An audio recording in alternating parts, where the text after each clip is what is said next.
Alright folks, so welcome back. Today we've got another King's gun. I just can't resist the opportunity to buy these and market them.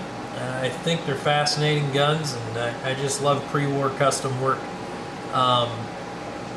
And this King Super Target is a officer's model heavy barrel, so it was a target gun straight from Colt. Of course, has a 6-inch heavy 38 super or 38 special barrel. The King Super Target rib, complete with reflector front sight. This one does have an undercut front sight blade.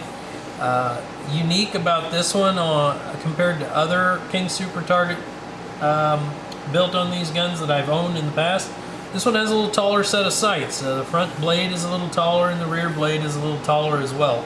And I can appreciate that. I don't like real short squatty sights on a target gun, and they are original near as I can tell. The front blade is marked King. This one also features the offset hammer, the King's cockeyed hammer.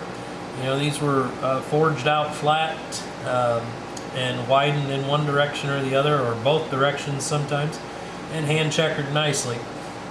This one is a nice double marked hammer. They're not always marked, and they're certainly not all double marked. This one, you know, says King cockeyed hammer right there on the side, and on the back side of the spur, which you'll never see in this camera, it says patent and has the abbreviated patent number in there. Not something you see on all of them, certainly. Some of them aren't even marked King cockeyed on the side, in my experience. The gun's a nice survivor. Left Colt in 1940, so it's one of the last guns to get out before Colt shut off civilian sales prior to World War II, prior to our involvement in World War II. I believe in 41 they ceased civilian sales to fulfill government contracts. This gun also has a short action conversion.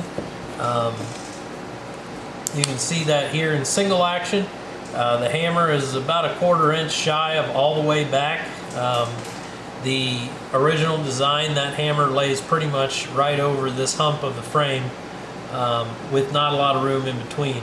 And you can see here there's a little under a 1/4 inch there between the frame and the bottoming out on the hammer, which gives you super fast lock time in these in a single action. It is, I know, you know, you talk about lock time in handguns, and it's, you know, it's something a lot of guys say, well, you never notice it, but it is noticeable in these guns. The pre-war actions were pretty long, and the double action is also quite short. You'll notice the firing pin barely clears the frame there, just out of the frame before it is released. This one has very good action on it. Nice condition. This gun did wear a set of target grips at some point in its life. There's a little outline from those here.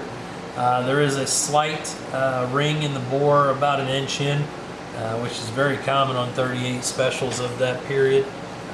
You know, guys were loading light target loads with them, and you would eventually, you know, get a squib in there because you either undercharged one or missed it altogether with the powder thrower. The gun's still a great shooter. I've had lots of revolvers with rings in the bore that shot extremely well, and I'm sure this one will too. This one is out there, ready for a new home.